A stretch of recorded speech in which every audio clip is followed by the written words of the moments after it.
नाज़रीन, जामशोरे में समाजी तंज़ीम पारां औरतुनि खे जागरता ॾियण लाइ वर्कशॉप कोठायो वियो। उन हवाले सां तफ़सील ॾिसूं था अलीम राज चांडियो जी इन रिपोर्ट में।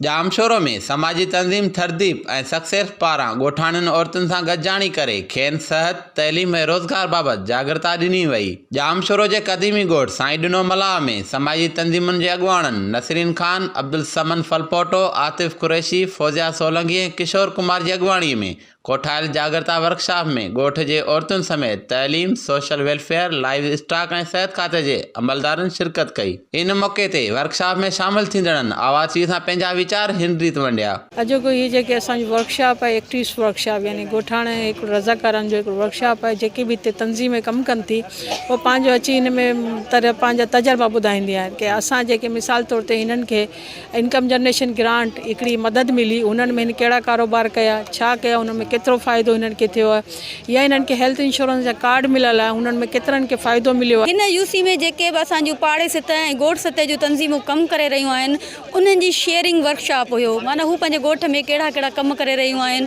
उन्हनि कमनि करण खां पोइ हुननि जी ज़िंदगी में कहिड़ी तब्दीली आई आहे। हेल्थ इंश्योरेंस आहे, असांजा CPI जा कम आहिनि, TVST आहिनि, असांजो CIF आहे, IGG आहे, उनजी जेतिरी बि इंफॉर्मेशन असां उन्हनि खे ॾेई सघूं त हिन हुजूम जे ज़रिए असां सभिनी खे हिकु दफ़ो ई सभिनी खे ॾियूं के हिन जा मसइला आहिनि उहे असां ॿुधूं। का अहिड़ी ॻाल्हि नई आहे, का नई शइ अमेंडमेंट असां कयूं था त उहो बि हिननि ताईं अधियुनि ताईं भेणुनि ताईं सभिनी खे पहुचायूं। असां NIC वग़ैरह ठहिराया आहिनि, ॿारनि खे फुड़ा पियारियूं था, टुका लॻारायूं था, ऐं उन खां बाद में जेको शहूर आहे न उहो असां इलाही माण्हुनि में आंदो आहे। हीउ हिकिड़ो असांजो शहूर आहे। साईं ॾिनो मलाह जो औरतूं ख़ुदि असां पाण कॾहिं कंहिं प्रोग्राम में कोन अटेंड कयो, पर हाणे गुज़िरियल 4 सालनि खां असां थरदीप जा प्रोग्राम अटेंड कयूं था ऐं असांजे करे हीअ अदियूं अचनि थियूं, असांजी पूरी यूसीअ मां माण्हू निकिरनि था।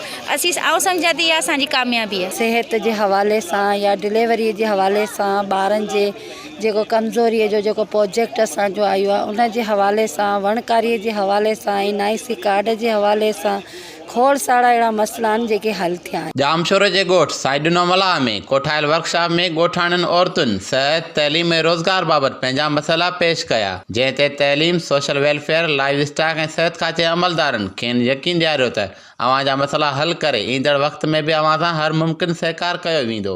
अलीम राज चांडियो, आवाज़ TV।